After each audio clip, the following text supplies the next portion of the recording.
And welcome to another great Colin Crandall interview, MMA from London to LA and United Force Combat. Very special guest we have this time.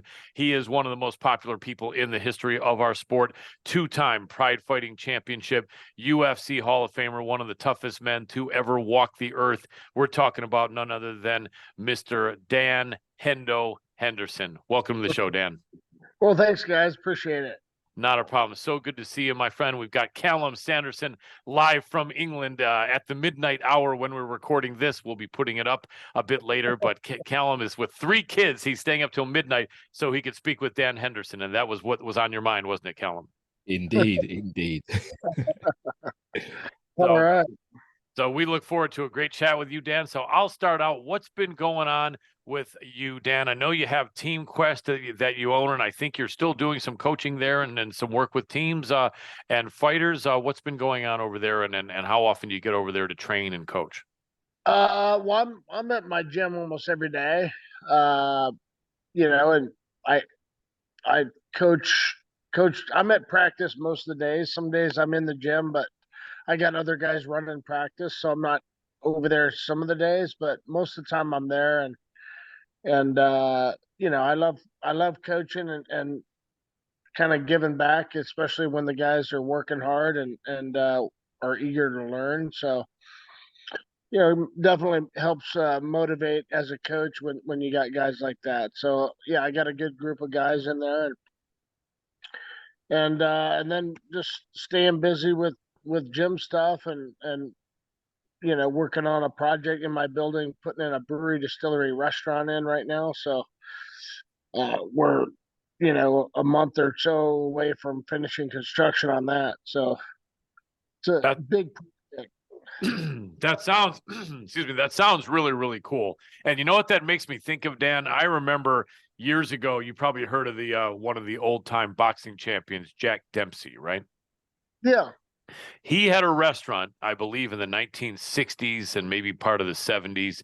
And he would actually be at the restaurant on occasion, and he would walk around and say hello to people and shake hands. And I'm thinking, if you could do that, man, that would be so sick. I'm sure Callum would agree. Can you imagine, Callum, you go to a restaurant and Dan Henderson is there to shake hands and say hello? That'd be incredible. That'd be incredible. Definitely put your rates up if you did that. Yes, the steak would be twice the cost. Is it possible that you might do that? I don't think anyone's thought of that since then. And obviously, you're not going to be at a restaurant all day. But do you think at some point you might be able to do what Jack Dempsey did and maybe be at the restaurant occasionally? I plan on being there quite a bit. I mean, it's like a bar also. So we're going to be making beer and distilling alcohol there. So I'll be there quite a bit. Not every day, but most days I'm sure I'll be there during certain times of day. That's really cool. That would definitely be definitely be fantastic. Well, let me throw it to my mate in England, Callum, with some questions for Dan Henderson. Yeah, so Dan, I wanted to ask. So obviously I'm from the UK. We know you have a history with a certain English fighter, 1-on-1. I'm looking at the Volk and Topuria fight though, and I look at the trash talk from Topuria to Volkanovski, and it's very similar to what Michael Bisping was to you. And obviously, we know how the first fight ended. Going into that fight with all the trash talk that was happening, all the back and forths, how did you approach training? Because you look at someone like Volk, who's kind of taking it in his stride, and he's had fun with the old man stuff and all of that. Whereas you look at someone like Aldo, who struggled with it, kind of got in his head. You obviously dealt with it fine, but how much extra motivation did it give you, and did it adapt the way you sort of prepared for the fight? Are you talking about my second fight with him? The first one. First. Oh, the first one. The first one, I mean, I don't know. I wasn't. I mean, I never thought of him as a threat to me. I knew that, he has great cardio and he's pretty well rounded and but he couldn't wrestle and he couldn't hit as hard as me, and I knew that I'd be able to bully him a little bit. Did the trash talk bother you though? I know leading up to that, the Ultimate Fighter, and forgive me for forgetting, the Ultimate Fighter was leading up to the first fight or the second fight with you, the first fight, right? Yeah. So there was tons of trash talking. And I think what we were curious about is like what's going on now with Topuria and Volkanovski.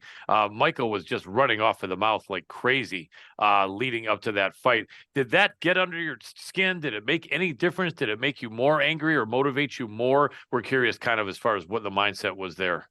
Honestly, it didn't matter to me. I don't pay attention to most of that. And honestly, it doesn't affect me one bit. I don't care what they say about me. I know who I am and I know how I am, and somebody else talking trash doesn't change that. So it really honestly doesn't matter to me, but it obviously makes it a little sweeter when you shove your fist down somebody's throat. Without a doubt. Do you think that for most high level fighters and really the best of the best like yourself, that they have that mindset and then the trash talk really pretty much just flies past their head and their shoulder and doesn't bother them? Or do you think it can have an effect on some fighters in a really negative or positive way? Yeah, I would say that it probably affects certain guys, a certain percentage of them, but the guys that are the top dogs that are they're pretty well rounded, and very stable in their mind and strong willed. So I don't see that affecting them too much. If anything, it would motivate them a little bit more. Makes sense. Callum, let me throw it to you again. Yeah, so I mean, yourself as a fighter, you weren't a big trash talker, but everyone knew when you stepped in that octagon or the ring when you're in Pride, they knew fireworks was coming next. Was there ever a point in your career though where you thought maybe I'll lean into a bit of trash talk, or was it just never your style?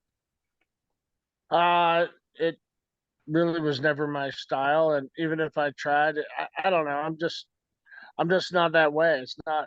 not part of me, and if I say something that means I mean it, and it wouldn't be necessarily trash talking. Makes So, sense. so when you sorry, Colin. So No when you problem. look at sort of the landscape now, and you see things like Colby Covington, etc., how do you look at that? Because back when you were in your prime and other fighters, there weren't many trash talkers. Everyone knew everyone else could fight, but there wasn't many trash talkers. Whereas now it feels as though it feels very forced. How do you perceive that? Do you think it's something that's necessary? Do you think it's something that's used for marketing, or do you think it's something that needs to sort of be eradicated to an extent? I don't know. I mean, I'm not a fan of it, and I typically don't like guys that do it. I do like Kobe Covington, uh, but he goes a little bit too far sometimes. Uh, and I think obviously the biggest factor here is money, and I think because of what Conor McGregor did with his mouth, not necessarily his skills, but his mouth, he made a lot more money than he did with his skills, is what I'm saying. He's still skilled, but not as good as he wouldn't have been paid as much without that mouth. Yeah, without a doubt. Let me ask you, Dan, I saw you speaking to Joe Rogan on his show a short while back, and you mentioned that you did have Sean Strickland training with you guys for a while, and obviously he's got a lot to say. Interesting guy. And first of all, what do you think of that last fight? That was a very interesting fight with Dricus Duplessis. I felt that Sean won that fight. Did you have an opinion one way or the other? And what did you think of that fight if you watched it? I did watch it, and I did think that he won the fight. But it was a close fight, and even though he didn't do much with it, the takedowns might have scored a little bit more in those judges' minds than not. So, you know, I think either guy couldn't bitch if they had lost because it was so close and they let it get that way. I was surprised that Sean didn't wear him out like he normally out cardios everybody. So I was a little bit surprised that he was a little bit tired in that fight. Yeah, it was an interesting matchup. I mean, Drickus is a pretty tough guy. Looks like he cuts a lot of weight. I mean, this is the division that you fought in a lot of your career, 185, and there's so much movement, man. I mean, it seems like years ago, guys like yourself and Randy Couture and other people would just keep winning and keep, staying, holding your position, holding titles and pride. By the way, also for my mate Callum, I felt that Dan is 2-0 against Bisbing in the reality, but as an American, but nevertheless, I know in Britain they I'm might going to have be been careful what I say because I'm a Bisping fan, but I'm also a Henderson fan. That was a horrible fight for me to actually watch because I'm a fan of both of you. Yes, but the bottom line, the bottom line is that it is what that is. But so a lot of interesting action going on, Dan. A lot of people, a lot of movement in the 185 division. Israel Adesanya, to me, something looked wrong with him against Sean, and I'm not making an excuse, but he looked like nothing he had any snap on it. And let me ask you about that while we're at it. In that fight, when Sean won the title from Izzy looked like he was throwing kicks and punches, not a single one that had any snap. And it looked like Sean was just kind of literally saying, like, this guy's got nothing for me. Nothing he hits me with hurts. And that's very unusual for Izzy. I kind of think maybe from all the years I've been following the sport and training that maybe it was some sort of a really bad weight cut. I know he got hurt early, but can you ever say you've seen this happen with the fighter? And I think it never happened with you, where just a fighter just shows up with no pop or snap on his punches or kicks. I mean, I've had that happen a couple times. You just feel a little bit flat, and not necessarily with your power, just with overall, just just feeling a little bit flat and not very peppy in your step, and it could have been some of that, but I know that Sean is a little bit different guy. He stays in your face and presses you the whole time, and at the same time, he's pretty hard to hit. So, um, yeah, I mean, I can Weird back. see why he had that problem. I honestly thought Sean would have been taking him down, and Izzy's not very good on the ground, and Sean's pretty good on the ground. So, Yeah. I think he just realized right away that Izzy had nothing. It was interesting. Let me throw it to Callum. Yeah, so obviously most of your career was at 85 in UFC. Out of all the weight classes, though, do you have a particular favorite? And if so, which one and why? yeah, I honestly don't know how many fights I've had at 185 compared to 205 and heavyweight. I would guess I've had more fights at 205, Possibly so. but maybe not in the UFC. I don't know, Yeah. but I preferred fighting light heavyweight probably more, just because I didn't have to cut any weight, and I normally weighed about 202. So even making 185 wasn't too tough, but um, I don't know. I didn't mind fighting the bigger dudes. I hit just as hard as them, and usually they're a bit slower, and I can control pretty well. The one problem I had, I think my last fight at light heavy was against DC, and he's just a big heavy dude that can wrestle. Yeah. Yep. I usually had a little more trouble with the guys that all they wanted to do was take me down, and that's kind of what DC did, and he's good at it, and he's heavy on top too. Absolutely. Definitely a great fighter.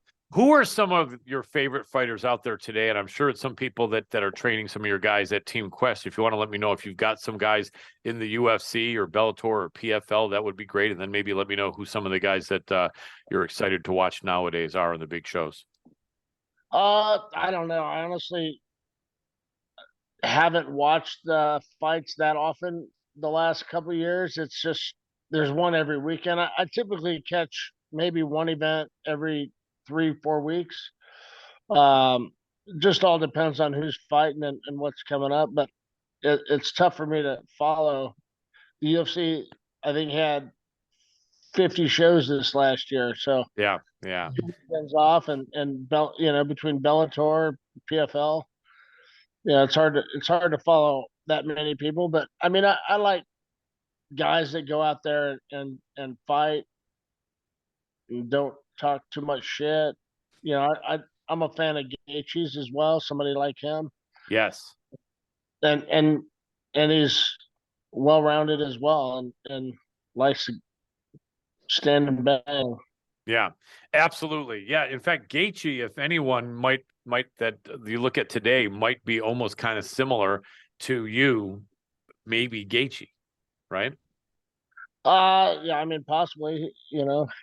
He's got a little bit different style than I did, but he's uh he's a goer for sure. I'd You like know, to see.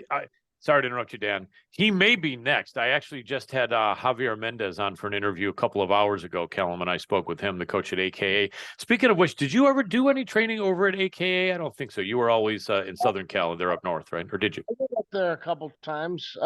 Not just because I was in the area. I didn't. I don't know if I don't think I went up there specifically to train, but being in that area a couple times. But this was a long time ago. Right. That's back when they probably had John Fitch, Koscheck, Mike Swick, and I think Josh it Thompson. Right. Absolutely. might have Great. been before Koscheck was even there.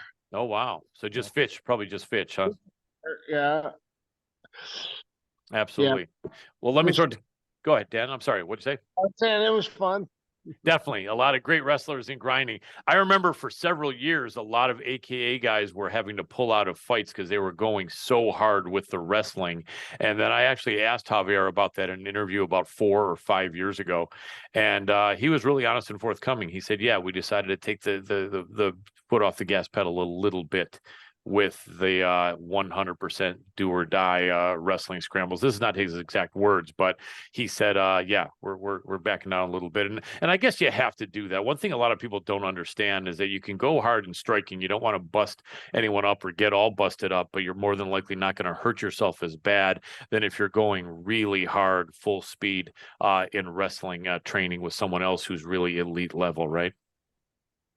Well, I mean, I always cut back on the sparring part. I think that's the part that'll kind of make your head not be able to take shots very well if you banging too much in practice. So we really tapered back on the hard sparring, but the wrestling, if you're kind of doing it right and know how to wrestle, you're not hurting yourself. It is tougher cardio wise, and it gets you in better shape as well to scramble and wrestle around a little bit more. Uh, but I think they used to spar quite a bit and really hard up at AKA, and I think that's where they really had to cut back at. I don't know if it was the wrestling, but yeah, I always kept my wrestling pretty hard, but definitely cut back on the sparring. And it worked out pretty well with Randy and I were the same way, and we had pretty long careers. Absolutely. Mhm. And you had Chael over there. How does Chael's trash talk compare to Sean Strickland's trash talk, in your opinion? Well, Chael, when I think that was more of a shtick that he kind of came up with. Yeah. He's not that way in person. Right. Sean is always the way he is. He says some off the ball stuff or really strange things, and he's got a lot of conspiracy theories, and you know, but he is who he is. He doesn't, But Chael, yeah, his was more of a shtick. So Yeah. And let me ask one last thing, then I'll throw it to Callum. I don't know if you saw this footage, but there's this influencer, young man, guy, tall, kind of thinner guy, Sneeko, who is only about, I think, maybe 165 pounds or something like that, but tall guy, like 6'2" or 3. And I don't know why or how, but he wanted to go in there and spar with Sean kind of real time and see how it felt. And there's video where Sean just starts beating the shit out of him. The guy's corner threw the towel in and no one saw it.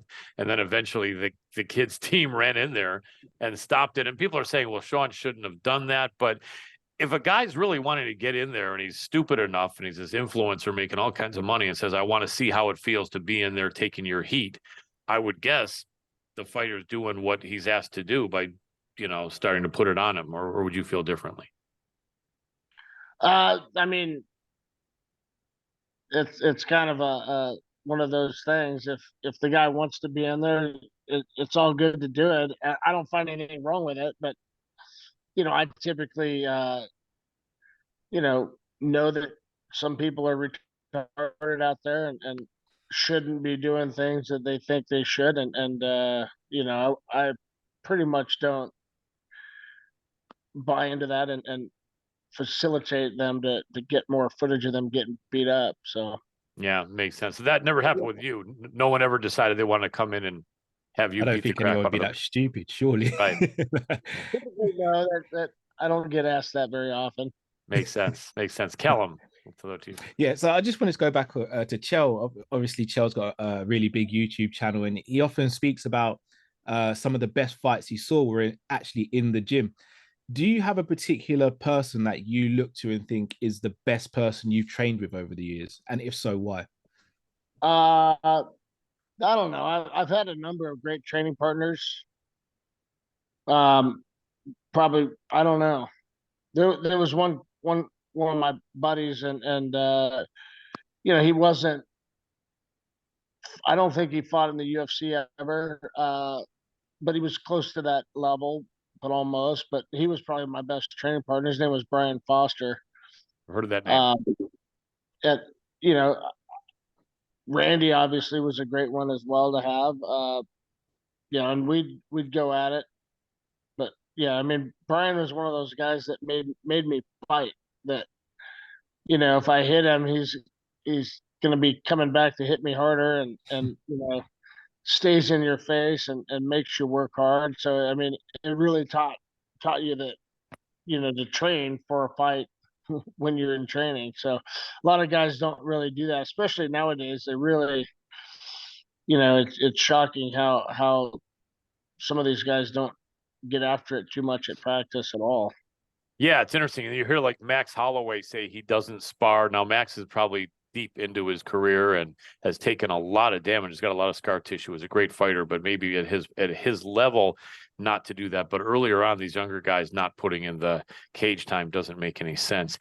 Let me ask one thing that I'm curious about. Are you familiar with the new heavyweight champion, or is he interim heavyweight champion from England, Tom Aspinall? Yes. So he looked really good. He beat the Russian Sergey Pavlovich, who had trained at AKA for a while. And this is what I really would like your opinion on, Dan. All of us media people and then hardcore fans as well are talking to each other about this and saying, this is what we want to see. John has a legacy at light heavyweight, not so much at heavyweight. He beat Cyril Gahn, who's a tough guy that he didn't really have a lot of grappling, and he got him in a bad position. And I'm not taking anything away from John, but that's the one fight he's had at heavyweight. People are wanting John Jones to fight the young guys. Like you and other guys fought John Jones when he was the young guys. Now all people. Yeah. I'm sorry. What did you say, Dan? Yeah. I said I was supposed to fight John, but I never.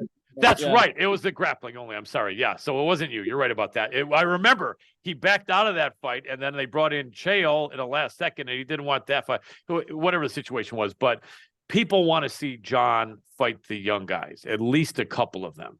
And then you have half the people like saying, no, he shouldn't do it. It's not a good risk. He'll fight Stipe. He'll cement his legacy and get out of there. To me, I'd like to see John fight this guy Aspinall.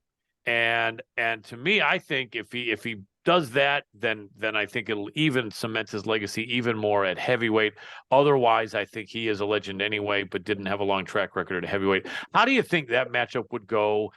Do you think we'll see it? And if you were in John Jones's position, would you take that fight with Tom Aspinall and say, hey, let me beat this young guy here and show people, what I can do? Well, yes, I would take that fight, and I couldn't tell you about. I've only seen Aspinall fight just barely a little bit, so I couldn't even tell you how good he is at certain aspects of it. But if John Jones wants his legacy to be a certain thing, you got to fight the tough guys. Doesn't matter what age they are or what age you are. You got to get in there and get after it. And if that's what the fans want to see, might be the best choice for him. Yeah, I think so. Callum, throw it to you. Yeah, staying on the topic of John Jones, obviously that was one of the fights that got away from you. Apart from John Jones, is there a person that you look at, whether it be past or present, that you wish you could have fought that you didn't get to fight? You know, and this was maybe a couple years ago, but and I guess it would be the same now because he's still fighting. But somebody with a little bit different styles was always fun for me to fight. John Jones would have been a great one for me, even though he was a wrestler. But he was had a lot of different types of stuff that he would do. But I think Izzy would have been a fun one for me to fight, not because of any other reason other than to see how the styles would match up. That'd be a great fight. Absolutely. Great fight. Absolutely. Dan, did you watch the one of the more recent main events, Joe Pyfer against Jack Hermanson? Yeah, I think that was that last weekend? I believe it was. Week, yeah. Yeah, it was. So in that fight, you have Pyfer 2.5-1 favorite, a younger guy, but much less experience. And people really kind of felt that he was going to be too strong for Hermanson. His striking would be better and more crisp, and is definitely the better wrestler and bigger, stronger guy. And Hermanson just used all of the tricks he knew, not tricks, but all the craftiness from being a veteran. And it seems like he hung in there. He kind of frustrated the younger, less experienced fighter, and then was able to pull out that decision. And I think that really does show how much experience means. So often we count out the veteran fighters and they come back and have a laugh on all the people that bet against them. But in that fight, did that go the way you expected? And what do you think was the cause of that? Did Pyfer kind of run out of gas, or was his corner not doing something they could have done? Because it seemed like he started to get frustrated. And I feel that it's very hard to make an adjustment real time in a fight. I think only the better fighters can really make adjustments. And it looks like he just didn't make any adjustments. All respect to him, though. But what do you think of that matchup and how that played out? Well, I mean, I didn't have any expectations. I don't think I'd seen Pyfer fight before. And I was surprised that he was the favorite, right, going into that Yes, about fight. 2.5 or 3-1. Yeah.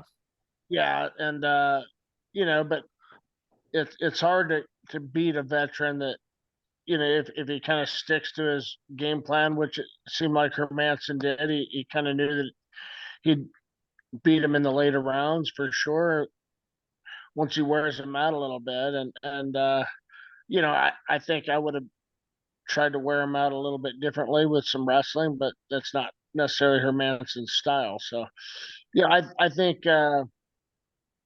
it is kind of one of those things that a lot of guys overlook the veterans sometimes, and you know, as far as changing up in the middle of the fight, that's kind of a lot on your corner to be able to do that and get you to kind of focus on other things in the fight. And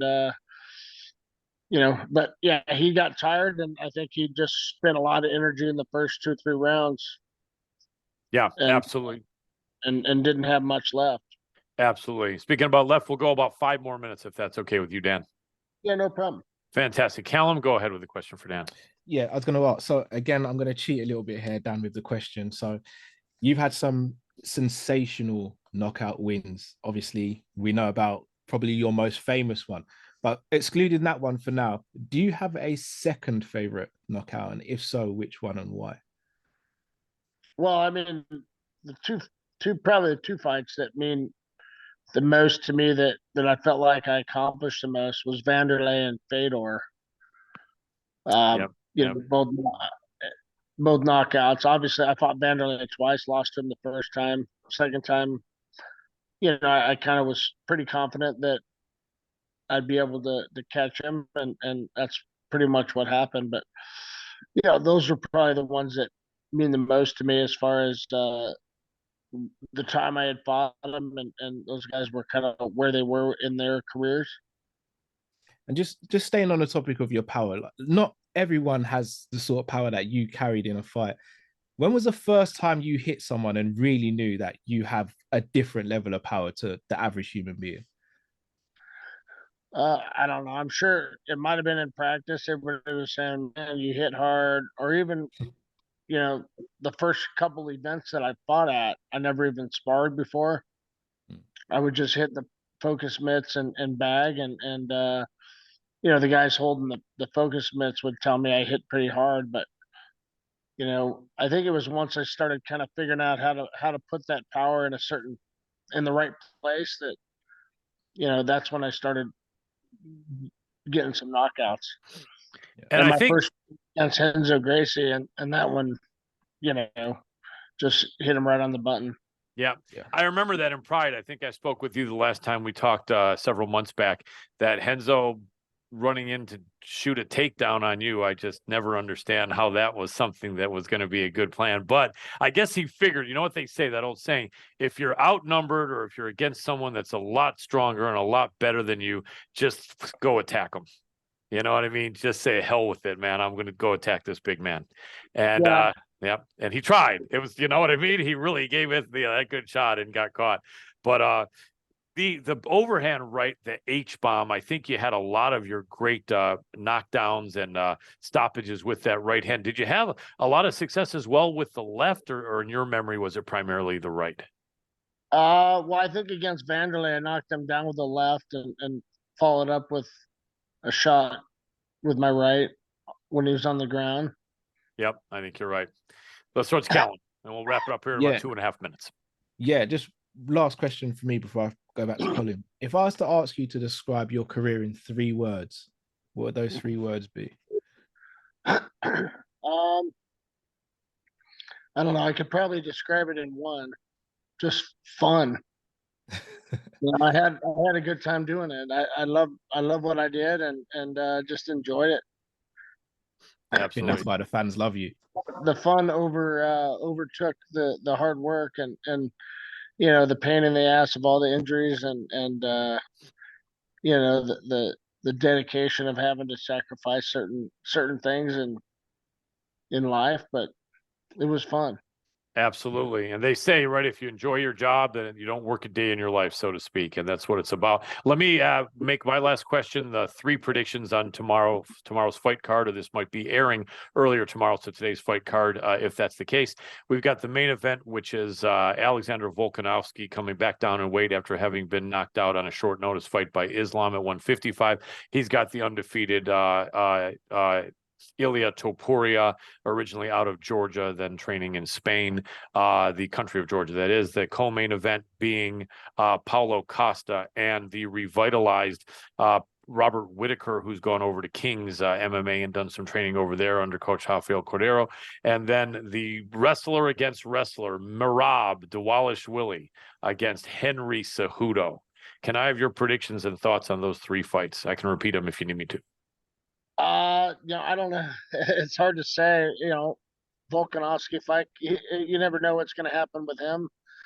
He's quite capable of doing a lot of things, and I thought he was doing great in his last fight, and then he got caught. Paulo Costa, sorry, Costa against Whitaker. Sorry to interrupt you. Whitaker, I don't feel like has shown his best fights the last couple. But you never know. A change like he's made might be a good one. Paul Costa's a dangerous guy on the ground and on his feet. So, I mean, that'll be interesting. Probably Costa might get that one, but we'll see. And Cejudo and Merab. Yeah, that one. Cejudo, before he retired, was probably unbeatable, and I was shocked that he came in and lost his first one back. So, yeah, I don't know.